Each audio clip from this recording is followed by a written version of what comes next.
Rory, it was wonderful to see you on stage with David Bromberg yesterday I doing a know. Reverend Gary Davis tune. He's so great. And what you said was that you remember seeing David Bromberg come out of the Reverend Gary Davis's house or go to the Oh, next yeah. lesson when you were going there with Stefan Grossman. That's how I met David. It's like he was another student, and there was just a handful of students. This was really, a precious thing is to be a student of Reverend Gary Davis's. Whew, how great. Could you describe what a guitar lesson with the Reverend Gary Davis would be like? It was more like a roasting session than a lesson. Stefan and Gary Davis, they knew each other well, and they were really they were comfortable together. And Gary Davis was just like an easy personality and funny, and so they were like sparring the whole time. And Gary Davis was like putting Stefan down, and Stefan was like answering back a little smart alecky thing, and they would go at each other. But mostly Gary Davis just played the guitar, and you just imitated. You had to follow along. He didn't stop and say, and now you put the second finger of the third, on the third fret of the fourth string, the way I do when I'm teaching on my DVDs. He just played, and you saw his hands close up, you got his energy and his enthusiasm, and you saw the way he held the guitar and the way he moved, and those things are an essential part of it. So I don't think he needed to do anything more than that. Look how well his students learned. Look at, Ernie Hawkins and Stefan Grossman and David Bromberg and Woody Mann and all the people who play his music so beautifully. And now I'm here trying. Is it true that, what was it, his wife's name was Annie, was it? Yeah, I think yeah. so. You sort of caught me off guard because I never called her by name, but she always came in the room. And she wouldn't want him to be playing blues, is that correct? No blues allowed. No, she was fantastic. Yeah, she came in when he started playing Candyman, but she interrupted it. Yeah. Yeah. Well, I'm sure it brought back a flood of memories in your mentor series doing the most recent CD, which is the tribute to the Reverend Gary Davis. I belong to the band. Yes. Very intense. I think that was the earliest days. I met Stefan Grossman in Washington Square Park in 1964. I was 14 years old. I had heard blues records, of course. I had already, we were playing country music. There were music gatherings everywhere. So it wasn't like I'd never heard blues before. But I had never focused on it as I was going to until I met Stefan, and he was playing ragtime, and he was in the middle of a crowd of people. And I just heard it from outside the crowd. There were crowds everywhere in Washington Square Park around every style of music, and all these people who became very famous later were just starting, and they were great. And so you got to see them at this time when they were ever so approachable. Bob Dylan lived in the neighborhood, John Lennon lived in the neighborhood. It was really an incredible energy, musical energy. John Sebastian was a good friend, and so I heard this beautiful sort of piano-like playing on guitar, and I made my way through the crowd, and I looked at this guy and I thought, something special, and I loved the music he was playing, so we started talking, and he gave me a record called Really the Country Blues, which introduced me to many players back to back, and all of them were little excerpts that were cut off, so it was frustrating, like, wait a minute, where's the other? It was like a sound bite. Right. It was crazy, sound bites of all. I guess they invented sound bites on that record or something, because they wanted to squeeze a lot of material on. So then I had to hear the full recordings, which is, I think, what a sound bite should do. It should make you want to hear the whole thing. So we had Muddy Waters records in the house, and we had other early blues, but that really opened up the door and the floodgate. And then Stefan knew all these people who were collecting records and who were looking for the blues players that were still sort of, who knew if they were even alive. So they found Book of White and Son House. And of course we knew that Reverend Gary Davis was in the Bronx, and Skip James. They found Mississippi John Hurt and brought him through New York. So I was a lucky person because I was there knowing Stefan, who had a permanent backstage pass.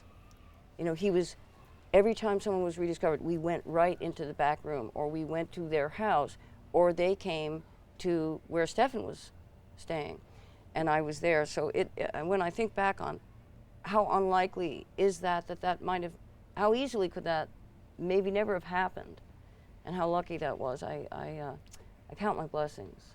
It was certainly a golden time in the Yeah. mid-60s when all those people you mentioned were rediscovered. And you said you actually went to, apart from the Reverend Gary Davis, did you go down south and meet some of these people in their own Yes. environments? Yes. And Stefan has a little bit better memory than I do about some of the locations, but we stopped in and saw Skip James in the hospital because he had cancer at that point. And that was like a very melancholy experience, but also, I would have to say, like, powerful on a soul level to see one of these extremely great blues masters in a kind of a state of sorrow, you know, and he wasn't very talkative, and I can't blame him. And we went there to see him, so at least we paid our respects to him there. And it affected me a lot. I remember his face, you know, and his demeanor. Then we went to the home of Mississippi John Hurt, and that was a beautiful experience. I remember his beautiful house, and we played music together. I already had been listening to him extensively, and I knew Frankie and Albert, and I knew how to play his material. But it was beautiful being in his home. And remember, there were no GPS things then, there were no cell phones. Like, I don't know how we found it. Yeah. Because, you know, it would have been like, it was way on the outskirts of Washington, D.C., and it seemed like it was rural. It seemed like the suburbs then were like, it was an unpainted wood building, very beautiful. And there were little kids tumbling around on the floor. And I later have heard that one of those had to be his granddaughter, who is now in charge of his, you know, the historic preservation and the, what do you want to call that, foundation for Mississippi John Hurt. So I'd love to see her again and tell her that I was there when she was a child, you know, how wonderful. And let's see, well, just traveling through the South in itself was a fabulous experience, and kind of going to the places where I felt like the energy was very strong with the music, of all kinds of music. Early American roots music was really like just vibrating as you went down south. So many of the people we're talking about are part of your mentor series of Yes. recordings, Yes. starting with Robert Johnson, and logically going to Son House, Exactly. right? And Fred McDowell, and of course the Yeah. most recent one, which is the Reverend Gary Davis. I'd like to jump back to Fred McDowell for a moment. That's a wonderful CD that you did, Thank you. and I can just imagine you must have just absolutely immersed yourself in his music, and Yes. also, as a result of that, writing a couple of songs about your own experiences meeting him. Yeah. Is that how you approach those projects? You just, you know, lock yourself away, listen to Fred McDowell? Yes, yes. Yeah, I mean, 2 years of my life was spent just listening to music anyway. My contemporaries were in school, and I had dropped out and run away. And it wasn't that I didn't like learning, because now I kind of have a focus of almost like going back and doing all this reading and educating myself. So I didn't want to miss out on that, but at the time it had to be music. I knew that it had to be music. So between the ages of maybe 12 and 14, I played folk music, and then when I listened to really the country, the blues, I started playing blues from 14 to 16. It was nothing but transcribing and listening, traveling with Stefan, meeting blues artists, and focusing all the time on playing. It was my life. It was like breathing, music, blues, life, you know. And yeah, those were the two most intense periods. So now when I go back to make a tribute album, then I want to re-immerse myself, because I might not have really focused on it enough for all these years, and I need to re-absorb it. And then I find new elements that amaze me. You know, I had the general impression that Fred McDowell was that, I said yesterday on stage, he was a bridge artist. There were the early people like Robert Johnson that you can barely put a band to that and make it stay the same, because it's so idiosyncratic, and it breathes so much. It's like classical music. It goes fast, it goes slow, it gets loud, it gets soft. You know, the dynamics are so huge. When you put a band to that, it becomes different. It's still good, but it's different. But Fred McDowell was that transition phase where he decided to put some of the country blues things into a format where you would be able to put a drum to it very effectively. So I think of him as a bridge artist, where he's still playing country blues, but he's got that modern touch woven in, you know. So I thought, well, this might not be as difficult as Robert Johnson, because he might have been playing more straight ahead, But then you listen to the records and his recordings and you go, oh no, this is not simplistic one bit. You know, this hasn't been ironed out.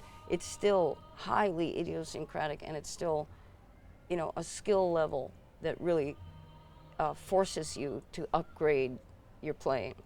It's good for me, I'm sure. Yeah. And on a regional level, Fred McDowell was from Como, Mississippi, which is in the hill country, quite a bit different than the Delta. Do you see a huge style there that was totally different from the Delta blues in Fred McDowell's hill country music? Well, first of all, I found that Fred McDowell was born in Rossville, Tennessee. So when you say Como, Mississippi, do you mean that he moved there later? Yeah. Is that how he got his moniker? Okay.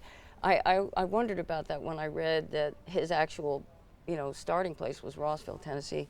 I think that, you know, the extremely idiosyncratic and unusual music of, say, Robert Johnson, that is just, again, you really can't put a band to it without straightening it out so much that it becomes a different style, really. And Fred McDowell had that modern edge, but let's not forget that he was a little bit younger.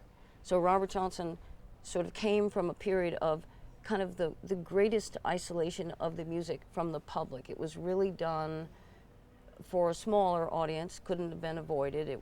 That's who he was able to perform to, was probably fewer people numerically.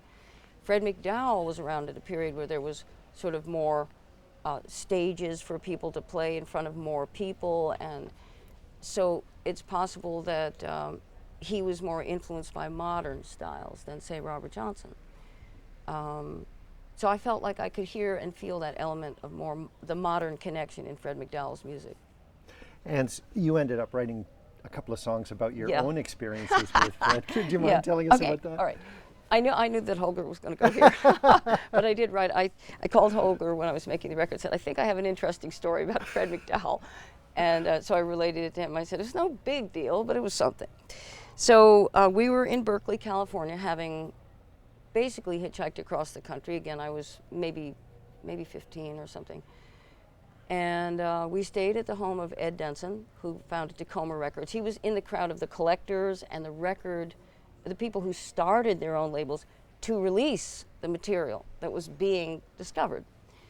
And one day, there was a knock on the door, and we opened the door, and there's like, Fred McDowell is at the door. It's like, yes, I had already met Sunhouse, yes, Book of White, all these other great people, but I didn't think Fred McDowell was in Berkeley, California.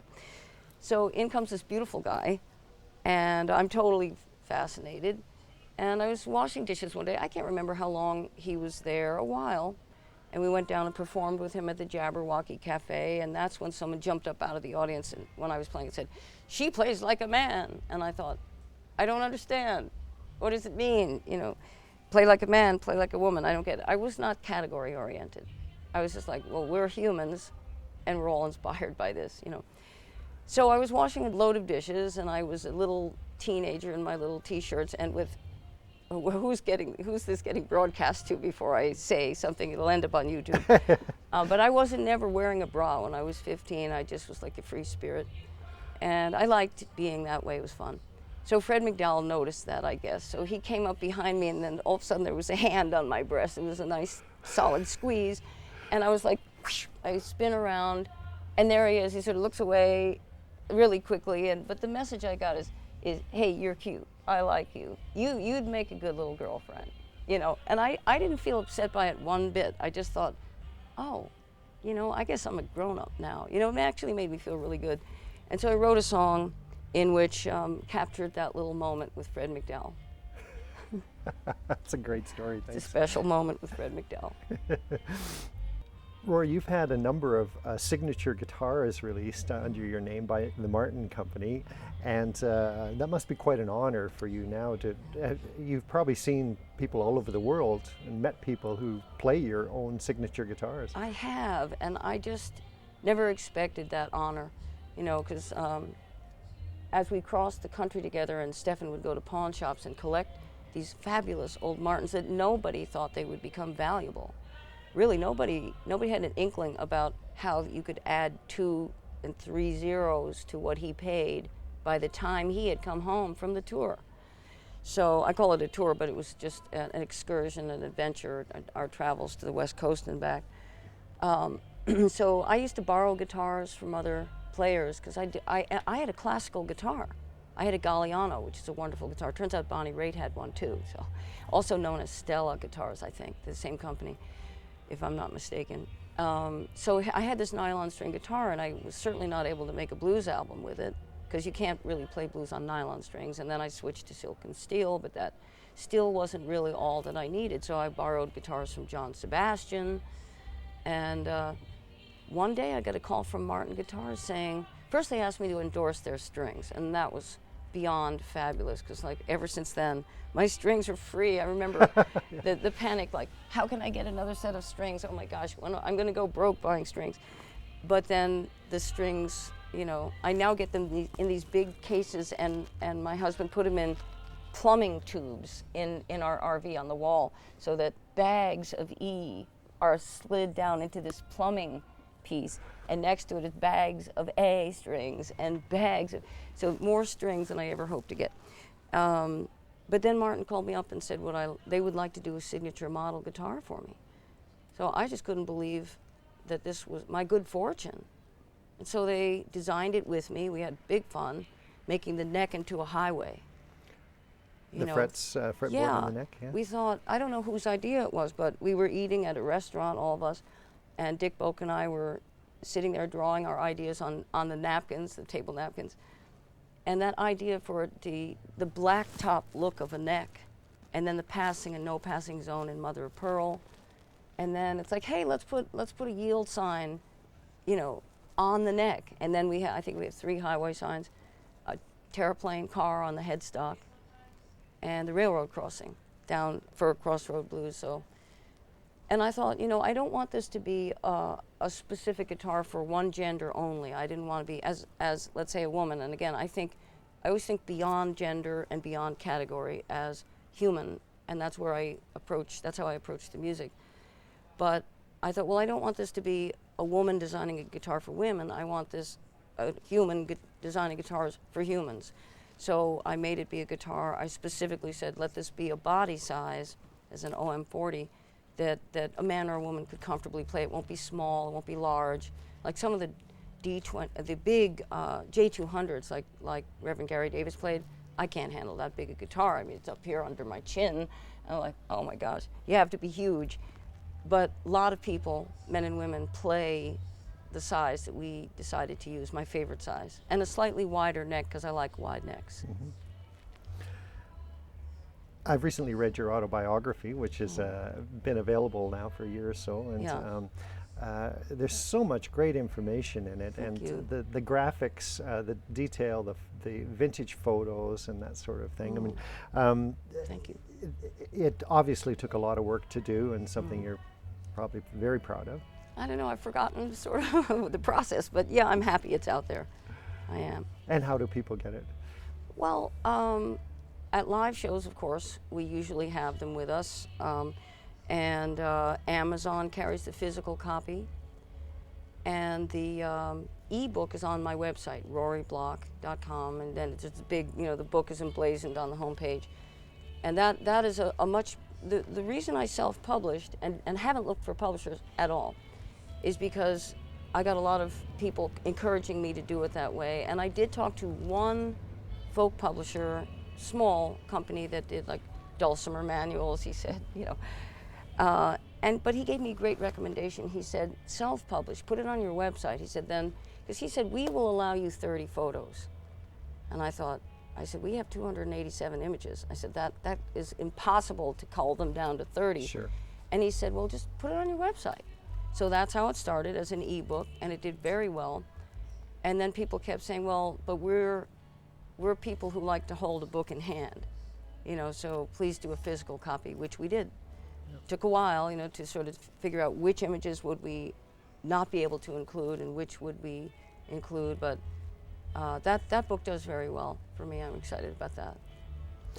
You recently contributed a song to Maria Muldaur's produced Memphis Mini tribute recording. And I mean, first of all, let's talk about Maria, because I think, you know, your relationship with Maria, your sister? My sister. We write to each other as sis. Yeah? We're sis, yeah. She's my sister. Maria was also another village person, as you know. She grew up in Greenwich Village, and my dad's sandal shop was where people came to play music. So, of course, Maria, who only lived a couple blocks away, John Sebastian, Bob Dylan lived up the street. Maria was a presence there, and of course I looked up to her. You know, she was so beautiful, and she was playing fiddle, and she was wearing my, you know, she wanted sandals from my dad, and she was wearing this pair that laced all the way up to here. You know, she was very daring. And we were just a few years younger than her, but that makes a big difference when you're 12 and the other person's 15, you know, or 13, 16 or 17. So she was our idol. And she had these beautiful sandals on, and she would dance while she played fiddle, and it was like, I want to be like Maria, you know. So I guess we ran into each other, and then we, you know, as we sort of dispersed out into the world when we got to be mid-teen years, we were aware, like John Sebastian having a hit. We were driving to California, and John Sebastian's got "Do You Believe in Magic?" We're like, John, we know him, you know. Oh God, John is a star. And then Maria, oh my God, you know, Maria, Midnight at the Oasis on the radio. This is too good, you know. And then we just ran into each other again over the years, and now we're just like, you know, we've rediscovered each other as family. And she's just, I still look up to her in every way. Yeah. And to do Memphis Mini tune, did that mean much to, I mean, were you a big fan of Memphis Mini? Absolutely. You know, these are Maria's mentor series too, you know, in a way. She didn't, that's a name I came up with for my series, but she could have easily, because what Maria is doing is tributes to these great women blues players, and she's now, you know, I've been aware, how many has she done, 3 or 4? Yeah, yeah. And then also, what was the name of the CD that she did that Grammy nominated? Richland Woman Blues. Yeah, that sort of, it seemed to me that she started doing her deepest roots at that time. And so I was thrilled. I kept saying, Maria, have me on one of these things. I gotta be, you know, because like we know each other so well that we forget to ask each other to collaborate. It's like, oh, that's just Rory, and oh, that's just my sister Maria, you know, these are our projects. But it's like, hey, Maria, have me on. I want to do a song on your great series. So yeah, she gave me whatever her recommendations. She probably sent me a group of songs to pick from, and I picked the one that I thought was probably the bawdiest one. I wanted to ask you about a song, kind of an obscure song that you did years ago, God's Gift to Women. Oh, do you remember that one? Yeah, sure. A lot of women bands do that song. Really? Oh, yeah. Yeah. I'm in Holland, say, for instance, and I'm on a show of a lady named, it'll come to me, it'll come to me. She's, you know, somewhat of a star in Holland and has a TV show. She's the hostess. And she has me on, and she immediately starts singing God's Gift to Women, you know, and so I realized, like, oh, people know about this song.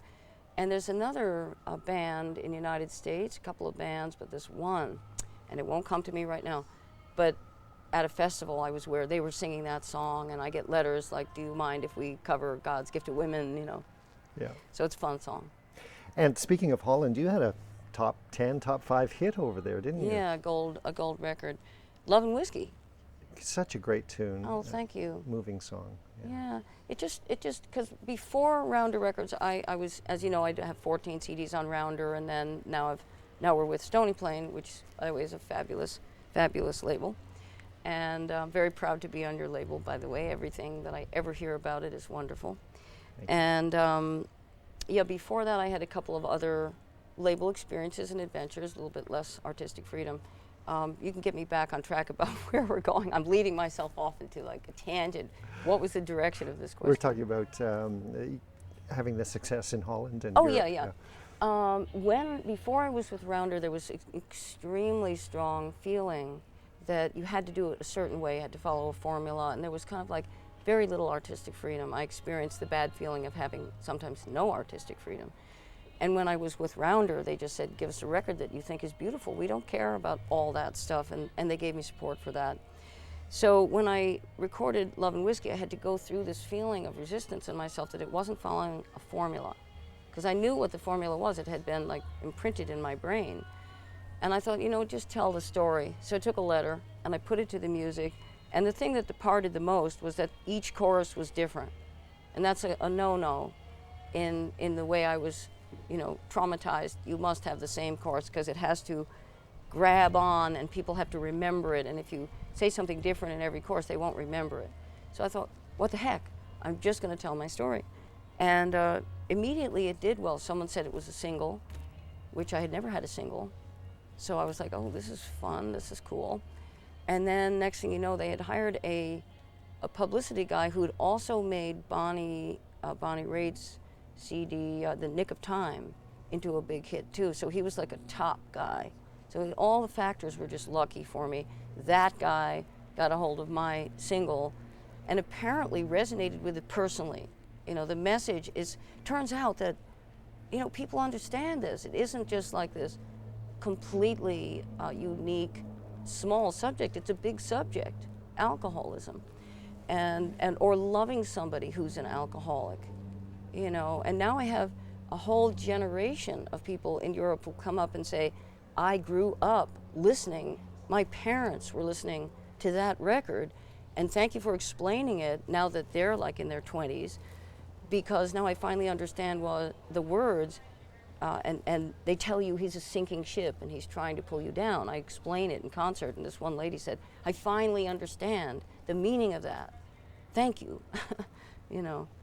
So who would have ever thought? That's the way I felt about it initially, but now I see that it helps us to feel that we're not alone in a problem, and I am somehow called to write personal songs, and they're about my life. I can't really go outside myself for subject material. I go right for like the stuff I'm going through, and that's what I write about. And I have discovered that there's people out there who resonate with it because they might have the same issue, and it's better not to be alone. Yeah. Rory, you were talking about kind of being in control of your music and your life, and you travel. I wonder if you could tell me about the ideal tours that you do and the environment that you create for yourself. Years ago, I tried, I think after extensive touring in small vehicles, I started out in the highly combustible Pinto station wagon. That was my first. If I had known that it was famous for spontaneous combustion, I'm sure I would have never dared to get in it. But we went racing down the roads all over the United States for years, and I just felt like couldn't maintain a healthy lifestyle. So I upgraded to a minivan, and then I ran that almost into the ground with 200,000 miles, a brand new minivan, traded it in 2 years, and everyone in the dealership came out to look at what a minivan looked like with 190,000 miles on it that had been, whether it was 1 year or 2 years, I don't know. And then I kept trying to find ways to live healthy on the road. So I came up with a cooler, and then I came up with a little kitchen that I'd carry into the hotel room, and cutting boards and trying to make my own rice and vegetables in the hotel room before they had smoke detectors. And then I was like boiling water on the door of the car. Go to a truck stop, buy a little door, plugs into the cigarette lighter, boil your water, make your own coffee, make your own miso soup, But then one day I had a dream, and the dream was you need a motorhome. And I sat bolt upright in the back of my minivan, cramped in with all my luggage, and I said, we've got to get a motorhome. And it was a wacky idea, but we were in Detroit, so there were all these motorhome dealerships. So we started out looking all day long, and I came back to the first one that I had seen. The prices were half off because the Gulf War had started. And we had a little tour money in hand, we laid it down on the desk and drove away with a motorhome. And I thought, now you've done it, you've gone crazy. You're gonna regret this. I never looked back, it was the best thing. And then we traded that in. When the Gulf War ended, there was a recession. We got more for it than we paid for the trade-in value. So it just was luck, and we got a long, one solid piece bus. And then that one ran until it was too old, and then traded that one in, have the one that we have right now. But all these buses get to be a certain point, certain age, and they need so much repair because they're not made for the way we use them. They're made for people who go to Florida and come back, and that's it. Or maybe they go to the Midwest and they park and they're on vacation and then they go home. But we have 300,000+ miles on this new bus, and it's like, it's hurting. So we have to keep fixing it, a new refrigerator, a new exhaust system, tires, a new radiator. I'm thinking of just the things that we've done in the recent past. And these are big dollar repairs, so it's like, another thing. But aside from that, it's a home on wheels, and it has allowed me to take my dogs on the road with us. And I have my own dressing room. You know, it's things that I feel I need for my sanity, not to mention my health. I need my home. My husband drives, does the sound, records the records. So I actually love touring when my bus is running right, and my husband's in Seattle right now getting it repaired, while I'm here with a rental car, freaking out. No, this doesn't happen that much. We usually have enough time on the tour to go right to a Cummins diesel and get the thing taken care of, and then we roll down the road. But it allows me to just be completely happy on the road and comfortable. And I feel like if you don't have too many distractions, it's probably better than you can focus on your music. Yeah.